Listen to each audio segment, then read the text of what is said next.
9வது அத்தியாயமான ஞான விஞ்ஞான யோகத்தை நாம் பார்த்து வருகின்றோம். இதில் பகவான் கிருஷ்ணர் பிரம்ம தத்துவத்தையும் ஆத்ம தத்துவத்தையும் இது ஒரு ராஜ வித்யா, வித்யைகளில் இது ராஜா, அது மட்டுமல்ல இது வித்யைகளில் ரகசியமானது. ரகசியமானது என்றால் என்ன? அனைவராலும் எல்லோராலும் எல்லோருக்கும் தெரிய முடியாதது, தெரிந்து கொள்ள முடியாதது, ஒரு சிலரால் மட்டுமே தெரிந்து கொள்ளக்கூடிய இந்த ஆத்ம வித்யாயை நான் கூறப்போகின்றேன் என்றார். ஆத்ம வித்யா என்றாலும் பிரம்ம வித்யா என்றாலும் ஈச வித்யா, ஈஸ்வரனுடைய சுரூபம் என்றாலும் ஒன்றுதான், அல்லது ஆத்ம ஞானம். எதை பற்றிய ஞானம்? ஈஸ்வரனை பற்றியும் இந்த உலகத்தை பற்றிய ஞானம். ஈஸ்வரனும் இந்த உலகத்தை பற்றிய ஞானம். அதாவது வேதாந்தத்தில் 4 விதமான கருத்துக்கள் வேதாந்தத்தில் முக்கியம். முதல் கருத்து ஜீவனை பற்றிய ஞானம். இரண்டாவது கருத்து இந்த உலகத்தை பற்றிய ஞானம். மூன்றாவது நம்மையும் இந்த உலகத்தையும் படைத்த அந்த ஈஸ்வரனை பற்றிய அல்லது கடவுளை பற்றிய ஞானம். நான்காவது இவைகளுக்குரிய சம்பந்தம் 4 கருத்து. ஆக வேதாந்தத்தில் சப்ஜெக்ட் மேட்டரே 4. நம்மை பற்றியும் இந்த உலகத்தை பற்றியும் படைத்த ஈஸ்வரனை பற்றியும் சம்பந்தத்தை பற்றியும் கூறுவது. அப்போ இந்த அத்தியாயத்தில் இப்பொழுது நம்ம பார்க்கறது சம்பந்தமானது இதில் கூறப்படுகின்றது. எதற்கு சம்பந்தம்? இந்த உலகத்துக்கும் ஜீவனுக்கும் உள்ள சம்பந்தத்தை பகவான் கூறுகின்றார். இந்த உலகத்துக்கும் நமக்கும் அல்லது ஈஸ்வரனுக்கும் என்ன சம்பந்தம் என்று பகவான் கூறுகின்றார். ரிலேஷன்ஷிப் சொன்னார். அப்போ என்ன சம்பந்தம் இல்லை அப்படின்னு நம்ம தெரிஞ்சுக்கிறணும். உலகத்துக்கும் ஈஸ்வரனும் ஒன்று என்ற சம்பந்தம் இல்லை. எல்லாமே ஒன்று என்ற சம்பந்தமானது இல்லை. இரண்டாவது, ஈஸ்வரன் ஒரு அங்கம் என்கின்ற சம்பந்தம் இல்லை. ஏன் இல்லை அப்படிங்கிறது நம்ம சென்ற வகுப்புல விளக்கம் பார்த்தோம். மூன்றாவது சம்பந்தம் என்ன என்றால், இந்த உலகத்துக்கும் ஈஸ்வரனுக்கும் உள்ள சம்பந்தம் சத்திய மித்யா சம்பந்தம். அது இந்த இடத்துல பகவான் சொல்கிறார். பானைக்கும் களிமண்ணுக்கும் என்ன சம்பந்தமோ அந்த சம்பந்தம், அல்லது கயிறுக்கும் பாம்புக்கும் என்ன சம்பந்தமோ அந்த சம்பந்தம், அதைத்தான் இதில் பகவான் சொல்கிறார். அப்போ ஈஸ்வரன்னா நம்ம மனசில் என்ன இருக்கணும்? 2 தத்துவங்களை உடையவர் ஈஸ்வரன். ஒன்று மாயா தத்துவம், 2 சச்சிதானந்த சுரூபம் அல்லது பிரம்ம தத்துவம் அல்லது ஆத்ம தத்துவத்தை உடையவர். இந்த மாயா தத்துவத்தினிடமிருந்து இந்த உலகமானது தோன்றியது. மாயை என்பது என்ன? முக்குணத்துடன் கூடியது, அஞ்ஞானத்துடன் அறியாமையுடன் கூடியது. அதனால ஒவ்வொரு உயிருக்கும் அறியாமையானது இருக்கும். இந்த இடத்துல ஒருத்தருக்கு ஞானம் இல்லை அப்படி என்றால் அது பெரிய குறை ஒன்றும் இல்லை. ஏன்னா அப்பனுக்கு புத்தி மகனுக்கு இருக்கும்பாங்க, தாயை போல பிள்ளை நூலை போல சேலை அப்படிம்பாங்க. எல்லாருமே மாயையிலிருந்து வந்ததுனால அந்த அறியாமையானது அனைவருக்குமே இருக்கும். அப்போ இந்த இந்த இரண்டு தத்துவமாக இருக்கின்ற மாயை அல்லது இந்த உலகம், மாயையினால் ஒன்றுவே, இந்த உலகம்னால் ஒன்று தான். இந்த உலகத்துக்கும் ஈஸ்வரனுக்கு என்ன சம்பந்தம் அதை சொல்கிறார். ஆகை சம்பந்தத்தை இந்த ஸ்லோகத்தில் 3 வழியில் விளக்குகின்றார். 6வது ஸ்லோகம் இது சம்பந்தத்தை பற்றி பேசுகின்றது. 3 சம்பந்தத்தை பகவான் சொல்கிறார். அந்த சம்பந்தத்தில் உதாரணமாக கூறுகின்றார். எப்படி இந்த மாயை, இந்த உலகம் பிரம்மனிடம் இருக்கின்றது என்று 3 படிகளாக இதில் கூறுகின்றார். முதல் படி நம்ம ஒரு உதாரணம் எடுத்துக்குவோம்.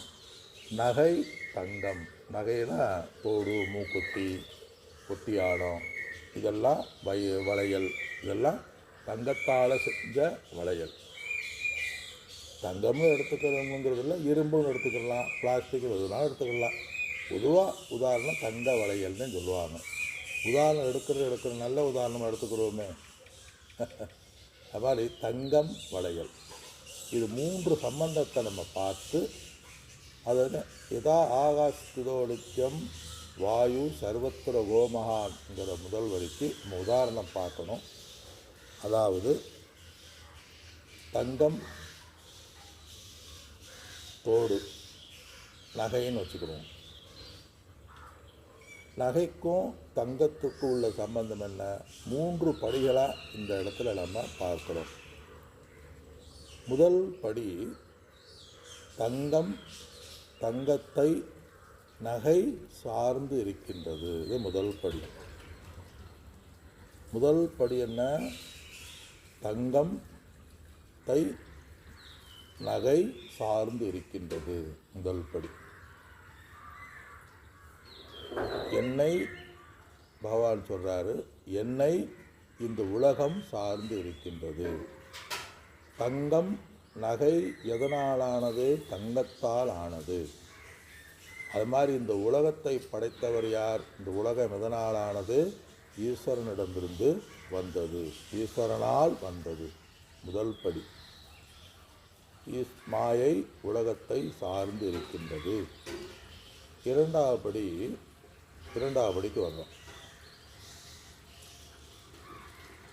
நகை தங்கத்தை சார்ந்து இல்லைன்னு அர்த்தம். நகைதான் தங்கத்தை சார்ந்து இருக்கின்றதை ஒழிய நகை தங்கத்தை சார்ந்து இருக்கிறது. தங்கம் நகையை சார்ந்து இல்லை. உண்மைதான? மூன்றாவது படி, எது ஒன்று சுதந்திரமாக இல்லையோ, எது ஒன்று சார்ந்து இருக்கின்றதோ அது உண்மையில் இல்லை. மூன்றாவது படி.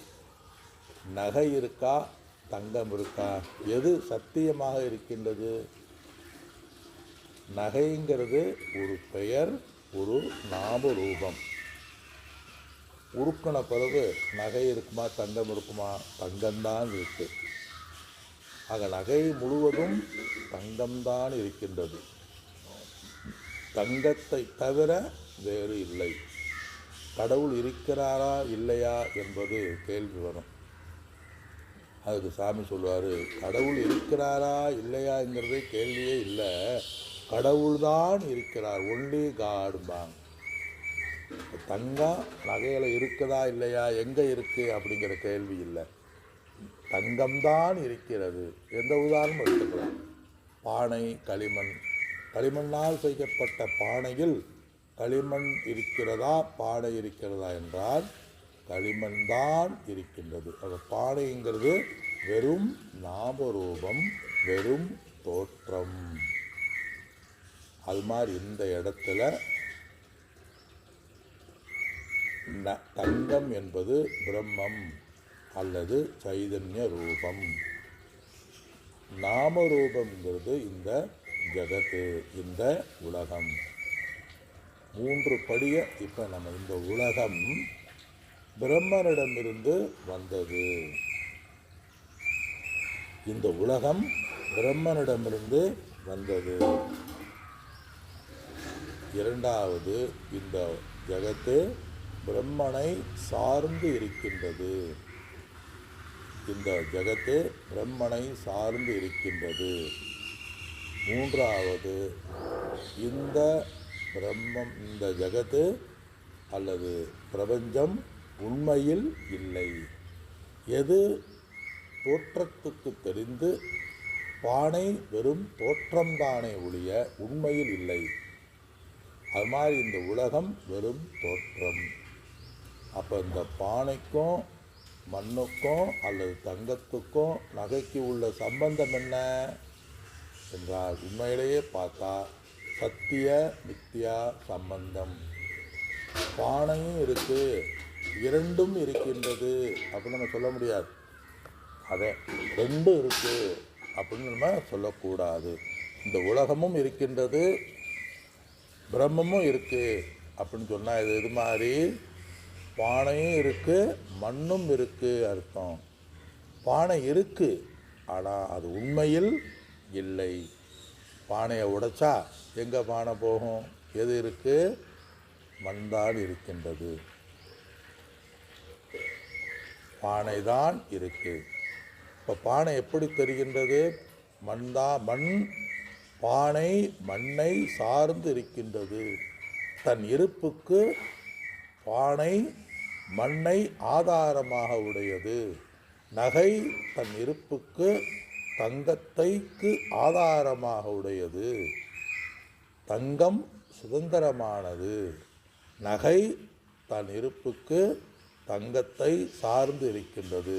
மூன்றாவது படி, தங்கம் பானை என்பது உண்மையில் இல்லை. அப்போ உலகத்துக்கும் நமக்கு என்ன பிரம்மம் சத்தியம், ஜெகத் மித்யா.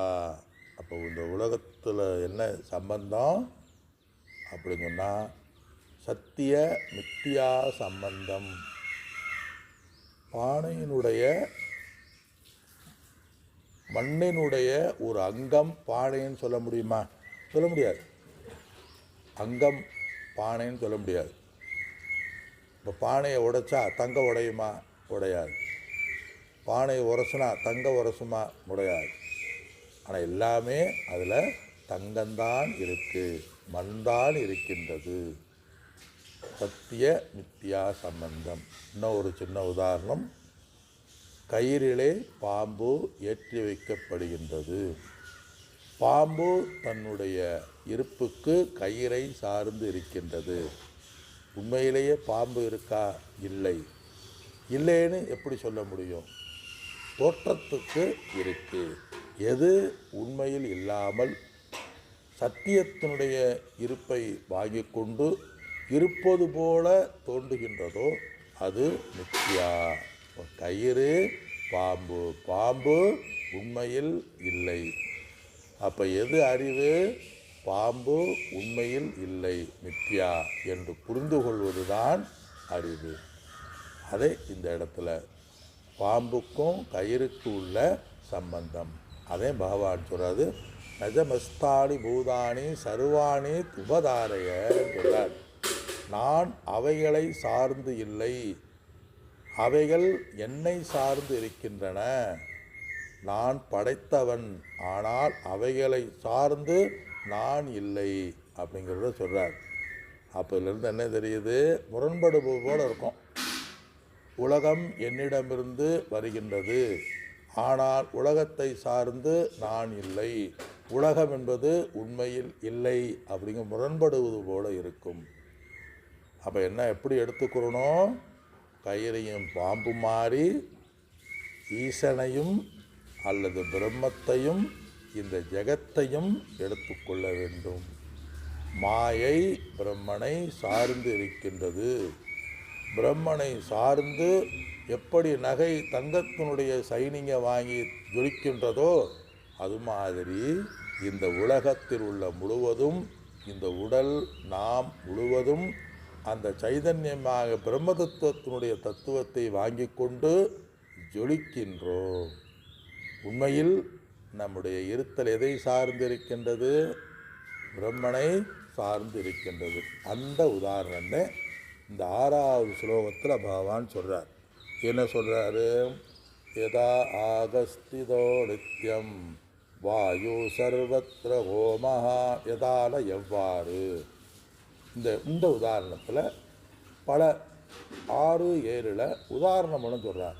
எப்படி ஆகாசத்தில் வாயு இருக்கின்றதோ, எப்படி ஆகாசத்துக்கும் வாயுக்கும் என்ன சம்பந்தமோ அது மாதிரி இந்த இடத்துல பிரம்மனுக்கும் உலகத்துக்கும் சம்பந்தம் சொல்கிறார். ஆகாசங்கிறது பிரம்மம், வாயுங்கிறது இந்த உலகம். உலகம்னா நம்ம அந்த உடலையும் எடுத்துக்கலாம், எல்லாருடைய உடலையும் எடுத்துக்கொள்ளலாம். எப்படி ஆகாசத்தை விட்டு வாயு வெளியேறுவதில்லை, ஆகாசத்துக்குள்ளேயே இருக்கின்றது. ஆனால் எல்லா இடத்துலையும் வாயு போகுது. ஆகாசம் எங்கும் நகருவதில்லை. ஏன்? ஒரு இடத்திலிருந்து இனி ஒரு இடத்துல இல்லாமல் இருந்தால் தானே ஒரு இடத்துல இன்னொரு இடத்துக்கு ஆக முடியும். எங்கும் இருக்கின்ற ஆகாசத்துக்கு நகருவது என்பது இல்லை. அப்போ நகருவுங்கிறது வாயு. வாயு எங்கே இருந்தாலும் ஆகாசத்தை விட்டு தாண்டுவதில்லை. அது மாதிரி இந்த மாயை எல்லா இடத்திலும் இருக்கின்ற பிரம்மனை விட்டு தாண்டுவதில்லை அப்படின்னு சொல்கிறார்.